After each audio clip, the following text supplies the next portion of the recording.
Hello, welcome back to Yudvi Gowda's vlog. ನಾನಿವತ್ತೊಂದು tasty and ಹೆಲ್ತಿಯಾಗಿರೋ idli recipe ತೋರಿಸ್ತಾ ಇದ್ದೀನಿ.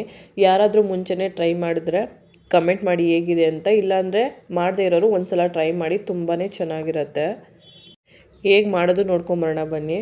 ಫಸ್ಟು ನಾನಿಲ್ಲಿ ಒಂದು ಬೌಲ್ಗೆ ಒಂದು ಅರ್ಧ ಕಟ್ಟಷ್ಟು ಸಬ್ಬಕ್ಕಿ ಸೊಪ್ಪು ಹಾಕ್ಕೊಂಡಿದ್ದೀನಿ, ಮತ್ತು ಒಂದು ಸ್ವಲ್ಪ ಕೊತ್ತಂಬರಿ ಸೊಪ್ಪು ಹಾಕ್ಕೊಂಡಿದ್ದೀನಿ, ಒಂದು ಅರ್ಧ ಕಪ್ಪು ಹಸಿ ಕಾಯಿ ತುರಿ ಸೇರಿಸ್ಕೊಂಡಿದ್ದೀನಿ.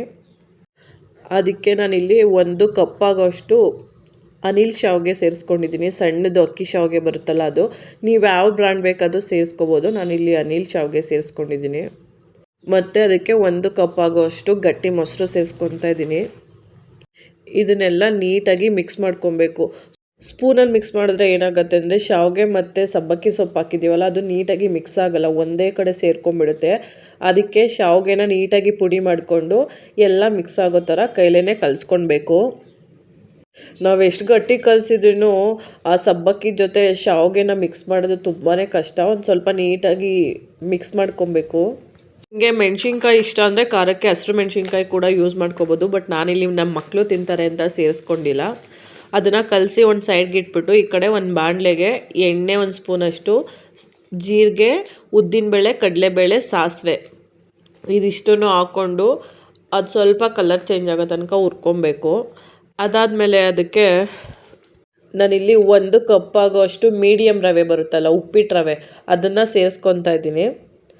ನಾನಿಲ್ಲಿ ರವೆನ ಮೊದಲೇ ಹುರಿದಿಟ್ಕೊಂಡಿದ್ದೆ, ಇಲ್ಲಿ ಸ್ವಲ್ಪ ಬೆಚ್ಚಗೆ ಮಾಡ್ಕೊತಾ ಇದ್ದೀನಿ ಅಷ್ಟೇ. ನೀವೇನಾದರೂ ಮೊದಲನೇ ಸತಿ ರವೆ ಹಾಕ್ಕೊಂಡು ಹುರಿತಾ ಇದ್ದರೆ ಒಂದು 4 to 5 ಮಿನಿಟ್ಸ್, ಅಂದರೆ ರವೆ ಕಲರು ಸ್ವಲ್ಪ ಚೇಂಜ್ ಆಗೋ ತನಕ ನೀಟಾಗಿ ಹುರ್ಕೊಳ್ಳಿ, ಆಯಿತಾ. ಅದು ಸ್ವಲ್ಪ ಕಲರ್ ಚೇಂಜ್ ಆದಮೇಲೆ ಫ್ಲೇಮ್ ಆಫ್ ಮಾಡಿಬಿಟ್ಟು ಅದನ್ನು ಸ್ವಲ್ಪ ತಣ್ಣಗಾಗೋದಕ್ಕೆ ಇಡಬೇಕು. ಅದು ತಣ್ಣಗಾದ್ಮೇಲೆ ಏನು ಮಾಡಬೇಕು ಅಂದರೆ, ಆವಾಗಲೇ ಶಾವಿಗೆ ಮತ್ತು ಸಬ್ಬಕ್ಕಿ ಸೊಪ್ಪೆಲ್ಲ ಮಿಕ್ಸ್ಚರ್ ಮಾಡ್ಕೊಂಡು ಇಟ್ಕೊಂಡಿದ್ವಲ್ಲ, ಅದಕ್ಕೆ ರವೆ ಮಿಕ್ಸ್ಚರ್ನು ಸೇರಿಸ್ಕೊಂಡು ಇಲ್ಲಿ ರುಚಿಗೆ ತಕ್ಕಷ್ಟು ಉಪ್ಪು ಮತ್ತು ಒಂದು ಸ್ವಲ್ಪ ನೀರು ಬೇಕಾಗುತ್ತೆ. ಸ್ವಲ್ಪ ಅಂದರೆ ಲೋಟದಲ್ಲೆಲ್ಲ ಹಿಂಗೆ ಉಯ್ಕೊಳ್ಳೋಕೆ ಹೋಗಬೇಡಿ, ಸ್ವಲ್ಪ ಚಿಮುಕ್ಸ್ಕೊಂಡು ಎಷ್ಟು ಬೇಕು ನೀರು ಅಷ್ಟನ್ನೇ ಸ್ವಲ್ಪನೇ ಚಿಮುಕ್ಸ್ಕೊಂಡು ಕಲಿಸ್ಕೊಳ್ಬೇಕು. ಕಲಿಸಾದ್ಮೇಲೆ ಇಲ್ಲಿ ಒಂದು 15 ಮಿನಿಟ್ಸ್ ಟು 20 ಮಿನಿಟ್ಸು ರವೆ ಸ್ವಲ್ಪ ನೆನೆಯೋದಕ್ಕೆ ಬಿಡಬೇಕು, ಓಕೆನಾ. ನಿಮ್ಗೆ ಅದಾದಮೇಲೆ ತುಂಬ ಗಟ್ಟಿಯಾಯಿತು ಕನ್ಸಿಸ್ಟೆನ್ಸಿ ಅನಿಸಿದ್ರೆ ಅವಾಗಲೂ ಅಷ್ಟೇ ಸ್ವಲ್ಪ ನೀರು ಹಾಕ್ಕೊಂಡು ಕಲಿಸ್ಕೊಳ್ಳಿ. ಇಲ್ಲಿ ನಾವು ಇಡ್ಲಿ ಬ್ಯಾಟರ್ ಏನು ಮಾಡ್ಕೊತೀವೋ ಆ ಥರ ಅಲ್ಲ, ಸ್ವಲ್ಪ ಗಟ್ಟಿಗಿರಬೇಕು, ಸ್ವಲ್ಪ ಅಲ್ಲ ಜಾಸ್ತಿನೇ ಗಟ್ಟಿಗಿರಬೇಕು. ಲಡ್ಡು ಕಟ್ತೀವಲ್ಲ ಆ ಥರ ಗಟ್ಟಿಗಿರಬೇಕು. ನಾನು ಇನ್ನೇನು ಇಡ್ಲಿ ಸ್ಟೀಮ್ ಮಾಡೋಕ್ಕೆ ಇಡಬೇಕು ಆ ಟೈಮಲ್ಲಿ ಒಂದು ಕ್ಯಾರೆಟ್ನ ಗ್ರೇಟ್ ಮಾಡಿಕೊಂಡು ಸೇರಿಸ್ಕೊತಾ ಇದ್ದೀನಿ.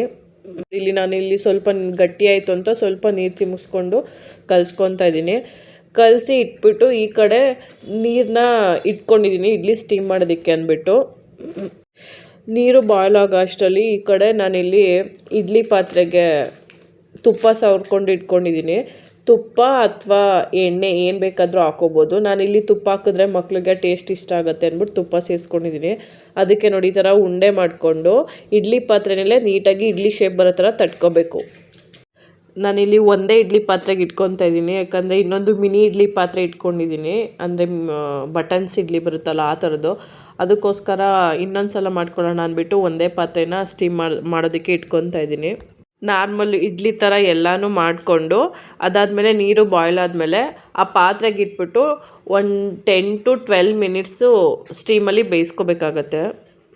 ನೋಡಿ ಅದು ಎಷ್ಟು ಕಲರ್ಫುಲ್ಲಾಗಿ ಎಷ್ಟು ಚೆನ್ನಾಗಿ ಕಾಣಿಸ್ತಾ ಇದೆ ಅಂತ. ಈ ಕಡೆ ನೀರು ಬಾಯ್ಲ್ ಆಗಿದೆ, ಇವಾಗ ಸ್ಟೀಮ್ ಮಾಡೋದಕ್ಕೆ ಇಟ್ಕೊಳ್ಳೋಣ. ಒಂದು 12 to 15 ಮಿನಿಟ್ಸ್ ಅಥವಾ 10 to 12 ಮಿನಿಟ್ಸ್ ಅಷ್ಟು. ನಾನೊಂದು 12 ಮಿನಿಟ್ಸು ಸ್ಟೀಮ್ ಮಾಡಿದ್ದೆ, ಅಷ್ಟು ಮಾಡಿದ್ರೂ ಸಾಕಾಗತ್ತೆ. ನಾನೊಂದು 12 ಮಿನಿಟ್ಸ್ ಸ್ಟೀಮ್ ಆದಮೇಲೆ ಫ್ಲೇಮ್ ಆಫ್ ಮಾಡಿಬಿಟ್ಟು ಒಂದು 2 to 3 ಮಿನಿಟ್ಸು ಆ ಹಬೆಲೇ ಇಟ್ಟಿದ್ದೆ. ಅದಾದಮೇಲೆ ಆಚೆ ತೆಗೆದಿಟ್ಟು ಇಡ್ಲಿನ ತಗೊಂಡೆ. ಒಂದು ಚೂರು ಅಂದರೆ ಚೂರು ಅಂಟಲ್ಲ ಇಡ್ಲಿ ಪಾತ್ರೆಗೆ, ಅಷ್ಟು ಕ್ಲೀನಾಗಿ ಬರುತ್ತೆ. ಇಡ್ಲಿಗೆ ಇಲ್ಲಿ ಕಾಯಿ ತುರಿ ಮತ್ತು ಹುರ್ಗಡ್ಲೆ ಹಾಕ್ಕೊಂಡು ಒಂದು ಚಟ್ನಿ ರೆಡಿ ಮಾಡ್ಕೊತಾ ಇದ್ದೀನಿ. ಏನಿಲ್ಲ, ಕಾಯಿ ತುರಿ ಖಾರಕ್ಕೆ ಹಸಿರು ಮೆಣಸಿನ್ಕಾಯಿ, ಜೀರಿಗೆ, ಮೆಣಸು ಮತ್ತು ಬೆಳ್ಳುಳ್ಳಿ ಒಂದು 5-6 ಎಸ್ಲು, ಕೊತ್ತಂಬರಿ ಸೊಪ್ಪು, ಸ್ವಲ್ಪ ಪುದೀನ, ಹುರ್ಗಡ್ಲೆ, ರುಚಿಗೆ ತಕ್ಕಷ್ಟು ಉಪ್ಪು ಇಷ್ಟು ಹಾಕ್ಕೊಂಡು ಕನ್ಸಿಸ್ಟೆನ್ಸಿಗೆ ಅಷ್ಟು ನೀರು ಹಾಕ್ಕೊಂಡು, ಮತ್ತು ಇಲ್ಲಿ ಹುಣಸೆಹಣ್ಣು ಸ್ವಲ್ಪ ಹಾಕ್ಕೊಂಡಿದ್ದೀನಿ. ಇದಿಷ್ಟನ್ನು ಹಾಕ್ಕೊಂಡು ನೀರು ಹಾಕ್ಕೊಂಡು ಗ್ರೈಂಡ್ ಮಾಡಿಕೊಂಡು ಒಂದು ಬಾಣಲೆಯಲ್ಲಿ ಎಣ್ಣೆ, ಸಾಸಿವೆ ಮತ್ತು ಉದ್ದಿನಬೇಳೆ, ಕರಿಬೇವು ಇದಿಷ್ಟನ್ನು ಹಾಕಿ ಒಗ್ಗರಣೆ ಕೊಟ್ಟರೆ ಸೂಪರಾಗಿರೋ ಚಟ್ನಿ ಒಂದು ರೆಡಿ ಆಗುತ್ತೆ. ನನಗೆ ಚಟ್ನಿನ ಹಂಗೆ ತಿನ್ನೋದಕ್ಕಿಂತ ಒಂದು ಸ್ವಲ್ಪ ಲೈಟಾಗಿ ಒಗ್ಗರಣೆ ಕೊಟ್ಬಿಟ್ಟು ತಿನ್ನೋಕ್ಕೆ ತುಂಬಾ ಇಷ್ಟ ಆಗುತ್ತೆ. ಚಟ್ನಿ ಟೇಸ್ಟು ಎನ್ಹಾನ್ಸ್ ಆಗಿರುತ್ತೆ, ಅದಕ್ಕೋಸ್ಕರ. ಈ ಬಿಸಿ ಬಿಸಿ ಒಗ್ಗರಣೆ ಮಾಡಿರೋದನ್ನ ಚಟ್ನಿ ಸಾಂಬಾರು ಅದಕ್ಕೆ ಏನಾದ್ರೂ ನಾವು ಬಗ್ಗಿಸ್ದಾಗ ಸೌಂಡ್ ಬರುತ್ತಲ್ಲ ಅಂತ, ಆ ಸೌಂಡ್ ಒಂಥರ ತುಂಬಾ ಚೆನ್ನಾಗಿರುತ್ತಲ್ಲ ಕೇಳೋಕ್ಕೆ, ನನಗೆ ಇಷ್ಟ ಆಗುತ್ತೆ. ಅದಕ್ಕೆ ನಾನು ಒಂದೊಂದು ಸಲ ಬಿಸಿ ಹಾಕ್ಬೇಡ ಅಂತ ಹೇಳಿದ್ರು ಸೌಂಡ್ ಕೇಳೋಕ್ಕೋಸ್ಕರ ಬಿಸಿನೇ ಹಾಕ್ಬಿಟ್ಟಿರ್ತೀನಿ.